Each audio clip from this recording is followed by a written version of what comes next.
आज हम organic chemistry का चैप्टर अल्कोहल स्टार्ट करने जा रहे हैं। अल्कोहल के अंदर इसका अल्कोहल का जनरल फॉर्मूला जो होता है वो होता है हमारे पास ROH। ये आपके पास होता है अल्कोहल। और अल्कोहल किससे बनता है? या तो ये वाटर का जब हम अल्काइल डेरिवेशन करते हैं, दिस इज योर वाटर, और जब आप इसका अल्काइल डेरिवेटिव करोगे तो आपके पास अल्कोहल मिलेगा। और या फिर आप हाइड्रोकार्बन यानी कि एल्केन का जब आप हाइड्रोक्सी डेरिवेटिव करोगे तब आपके पास अल्कोहल मिलेगा। जब आप हाइड्रोकार्बन का हाइड्रोक्सी डेरिवेटिव करोगे तो आपके पास अल्कोहल मिलेगा। फॉर एग्जांपल आपके पास अल्कोहल के मैं एग्जांपल देती हूँ, CH3OH, this is your alcohol. और ये कौन सा अल्कोहल है? ये है मिथेनॉल। अल्कोहल का जो जनरली हम नेमिंग के अंदर जो वर्ड यूज करते हैं वो हम यूज करते हैं ओल। इसका जो नेमिंग के अंदर वर्ड यूज होगा वो होगा ओल, और इसका जनरल फॉर्मूला है ROH। सो यहाँ पे हो गया CH3 हमारे पास होता है मीथेन, और OH लग गया तो यहाँ पर हो जाएगा ओल। ऐसे ही आपके पास ये ले लीजिए एक एग्जांपल, CH3 CH3 और यहाँ पे OH लग गया, तो ये आपके पास हो गया प्रोपेन। तो यहाँ पे आ जाएगा प्रोपेन, और ओल कहाँ पे लगा है, OH कहाँ पे लगा है? 2 नंबर पे। सो प्रोपेन 2 ओल। और या फिर आप इसे बोल सकते हैं आइसोप्रोपाइल अल्कोहल। आइसोप्रोपाइल क्यों बोला? क्योंकि ये सेकंड कार्बन के ऊपर OH ग्रुप लगा हुआ है। नेक्स्ट एग्जांपल है हमारे पास ये साइक्लोहेक्सेनोल। ये यहाँ पे ये रिंग दी गई है विदाउट एनी, ये बेंजीन रिंग नहीं है, ये सिंपल रिंग्स जो हम एरोमेटिक कंपाउंड्स के अंदर पढ़ते हैं ये वो वाला है। तो ये आपके पास आ जाएगा साइक्लोहेक्सेनोल। सिंपल जो हमारे पास रिंग होती है जो बेंजीन रिंग नहीं होती, उसके ऊपर आप OH लगा सकते हैं तो आपके पास अल्कोहल बनता है। लेकिन जब आप बेंजीन रिंग के ऊपर without any side chain OH लगा देते हैं तो वो आपका फिनोल बन जाता है, और उसकी केस स्टडी हम नेक्स्ट टॉपिक के अंदर करेंगे फिनोल की। और ये बन गया हमारे पास, अगर साइड चेन के ऊपर OH लगाएंगे, बेंजीन रिंग के अंदर साइड चेन के ऊपर OH लगाएंगे तो वो आपका पास फिनाइल मिथेनॉल बन जाएगा, और ये आपका अल्कोहल बनता है। सो एज जैसे कि आपको अल्कोहल का पता चल गया कि अल्कोहल का जनरल फॉर्मूला होता है ROH। अब ये आपके पास क्या होता है? ये आपके पास होता है एल्काइल ग्रुप, और ये आपके पास होता है हाइड्रोक्सी ग्रुप। क्लियर? अब यहाँ पे क्या है, classification of alcohols on the basis of this hydroxy group. हमने इसे 4 पार्ट्स में डिवाइड किया है। अगर तो आपके पास इसकी काउंटिंग 1 है, यानी कि ये ROH है और वो जो हाइड्रोक्सी ग्रुप है वो आपके पास एक ही लगा हुआ है एक कार्बन एटम पर, तो वो आपका हो जाता है मोनोहाइड्रिक अल्कोहल, और जिसे आप लिखते हैं ROH से, क्योंकि यहाँ पे एक ही हाइड्रोक्सी ग्रुप है। ठीक है, फॉर एग्जांपल CH3OH, ये आपके पास मिथेनॉल बन गया, दिस इज मिथेनॉल। और CH3 CH2OH, तो ये आपका क्या बन गया? Ethanol. So these are monohydric alcohol. और नेक्स्ट जो हमने इसे डिवाइड किया है वो किया है डाईहाइड्रिक अल्कोहल में, dihydric alcohol. So dihydric alcohol यहाँ पे क्या चीज़ है? डाईहाइड्रिक अल्कोहल यहाँ पे हाइड्रोक्सी ग्रुप जो है हमारे पास वो 2 हो जाते हैं, यानी कि इसका फॉर्मूला बन जाता है ROH और R-OH।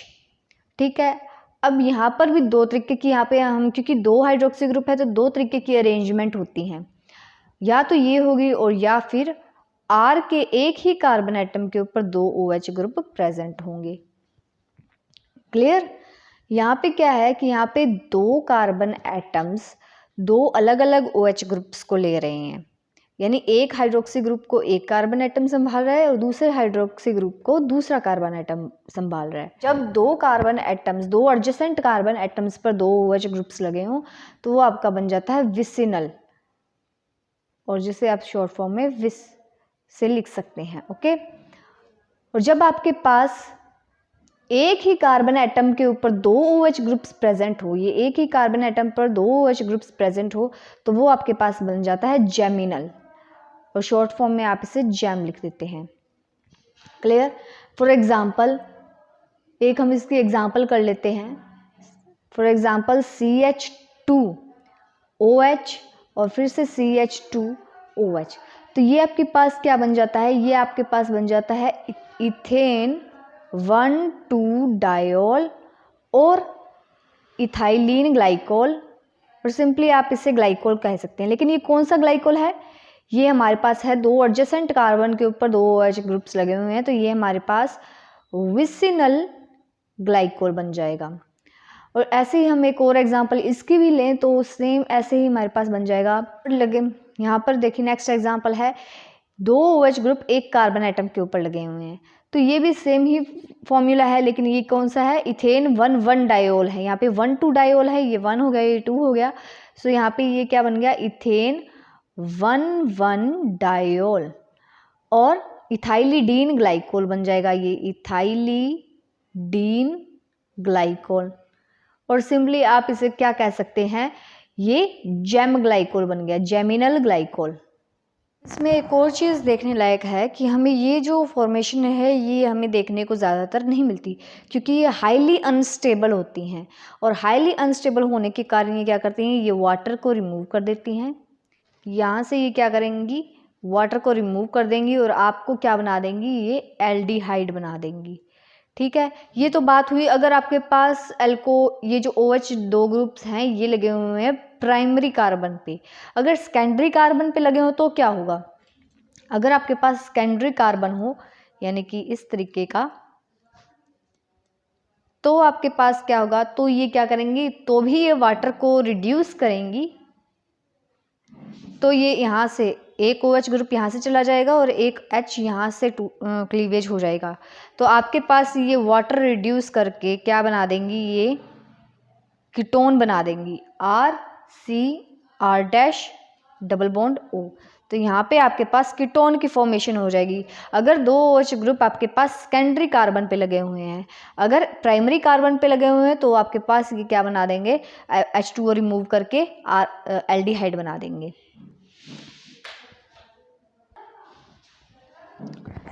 नेक्स्ट जो क्लासिफिकेशन है वो है, अगर आपके पास OH ग्रुप यानी कि हाइड्रोक्सी ग्रुप्स 3 हों तो क्या होगा। अगर आपके पास हाइड्रोक्सी ग्रुप 3 होंगे तो आपके पास बनेगा ट्राईहाइड्रिक अल्कोहल, ट्राईहाइड्रिक अल्कोहल, और इसका जनरल फॉर्मूला क्या होगा, ROH, R-OH और R-OH।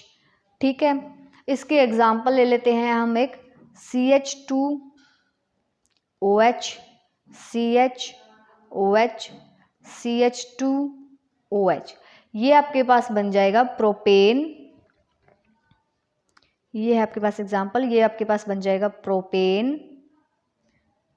1,2,3 ट्रायोल, और जिसका नेम है ग्लिसरोल। ओके, अब हम यहाँ पर भी एक एग्जाम्पल कर लेते हैं ट्राईहाइड्रिक अल्कोहल की। अगर एक ही कार्बन के ऊपर 3 OH ग्रुप्स लगे हों तो क्या होगा, तो ये भी हाईली अनस्टेबल होते हैं। एक ही कार्बन के ऊपर 3 OH ग्रुप्स लगे हों तो हमारे पास क्या होगा, तो सेम होगा, ये एक वाटर रिड्यूस करेगा, क्लियर, एक वाटर यानी कि चला जाएगा यहाँ से -H2O, और आपके पास बन जाएगा कार्बोक्सिलिक एसिड। वाटर मॉलिक्यूल ये भी हाईली अनस्टेबल होता है और वाटर मॉलिक्यूल को रिमूव कर देता है और आपको बना देगा कार्बोक्सिलिक एसिड। सेम इसी तरीके से आपके पास पॉलीहाइड्रिक अल्कोहल यानी कि 3 से ज़्यादा आपके पास OH ग्रुप लगे हुए हों तो क्या होगा, तो इसका एक एग्जांपल है CH2OH, तो उसे आप पॉलीहाइड्रिक अल्कोहल बोलोगे अगर आपके पास 3 से ज़्यादा OH ग्रुप प्रेजेंट हो। CHOH4 ले लेते हैं इसको, और CH2OH,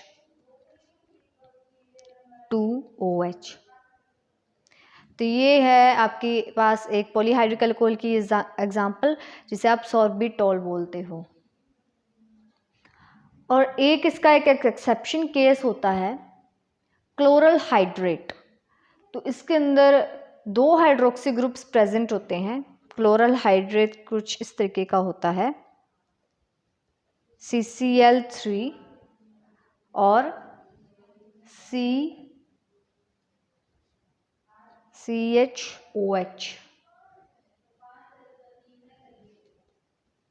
ट्वाइस H। तो यहाँ पे ये स्टेबल रहता है। क्यों रहता है? एक ही कार्बन के ऊपर 2 OH ग्रुप्स रहते हैं, लेकिन फिर भी ये स्टेबल है क्योंकि यहाँ पे क्लोरीन और हाइड्रोजन के बीच में जो बॉन्डिंग होती है वो हाइड्रोजन बॉन्डिंग होती है, और जिसके कारण ये स्ट्रॉन्ग इंटरमोलिकुलर फोर्सेस होती हैं, और इनको हटाने के लिए हाई अमाउंट ऑफ एनर्जी और हाई अमाउंट ऑफ फोर्स की ज़रूरत होती है। तो यहाँ से वाटर रिमूव नहीं हो पाता, इसलिए ये क्लोरल हाइड्रेट, ये जो है एक्सेप्शन केस है। क्लोरल हाइड्रेट ये आपका स्टेबल होता है 2 OH ग्रुप एक कार्बन एटम पर होने के बावजूद। ना मोनोहाइड्रिक अल्कोहल्स में हम इसकी क्लासिफिकेशन देख लेते हैं।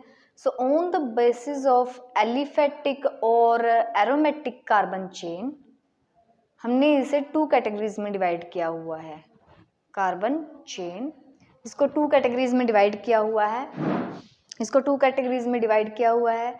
एक है एलिफेटिक अल्कोहल, एलिफेटिक अल्कोहल, और दूसरा है एरोमेटिक अल्कोहल, एरोमेटिक अल्कोहल। जब आपके पास हाइड्रोक्सिल ग्रुप यानी कि मोनोहाइड्रिक अल्कोहल कौन सा होता है? ROH। जब आपके पास हाइड्रोक्सिल ग्रुप यानी कि OH जो है वो आपके पास एलिफेटिक कार्बन चेन के साथ अटैच होता है, तो वो आपका एलिफेटिक अल्कोहल होता है। For example CH3OH, CH3CH2OH, CH3CH2CH2OH और CH3CHOH, CH3, और या फिर इस तरीके का हो OH। ये आपके पास एक रिंग है, लेकिन ये कार्बन चेन रिंग है, ठीक है। इसको बोलते हो आप मिथेनॉल, इथेनॉल, प्रोपेनॉल, और ये आपके पास आ जाता है प्रोपेन 2-ओल और आइसोप्रोपाइल अल्कोहल, प्रोपेन 2-ओल, और ये आपके पास आ जाता है साइक्लो, ये साइकिल रिंग होती है। सो ये आपके पास आ जाता है साइक्लोहेक्सेनोल और साइक्लोहेक्साइल अल्कोहल बन जाता है ये, ठीक है।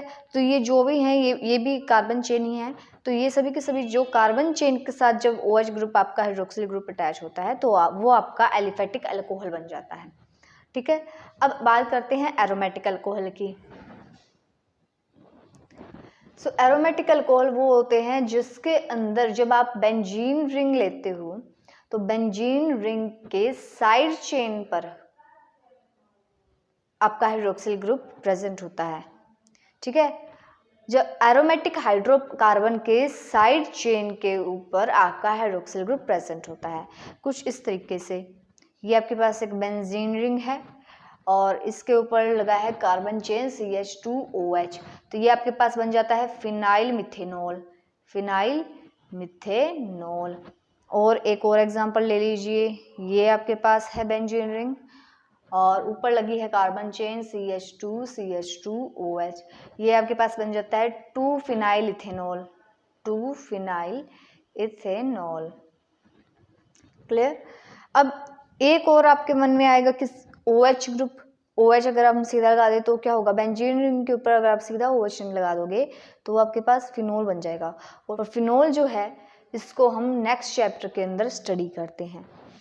क्लियर? और मोनोहाइड्रिक अल्कोहल्स को फर्दर 3 कैटेगरीज में और डिवाइड किया गया है, वो प्राइमरी, सेकेंडरी और टर्शियरी के अकॉर्डिंग किया गया है।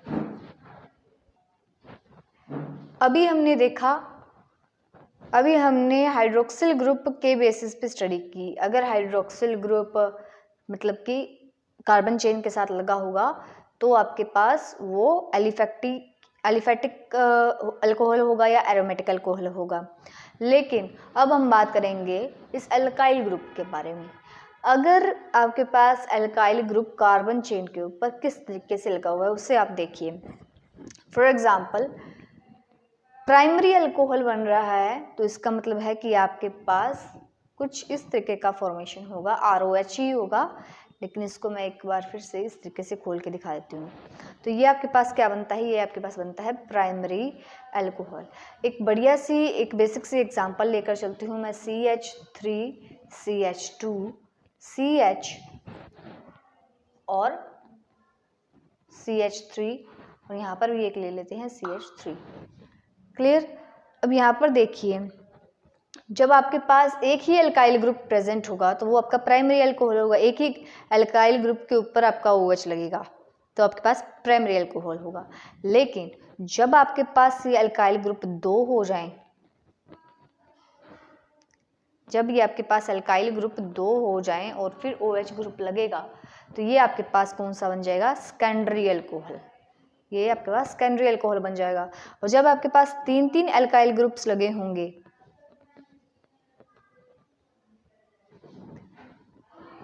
तो ये आपके पास बन जाएगा टर्शरी अल्कोहल।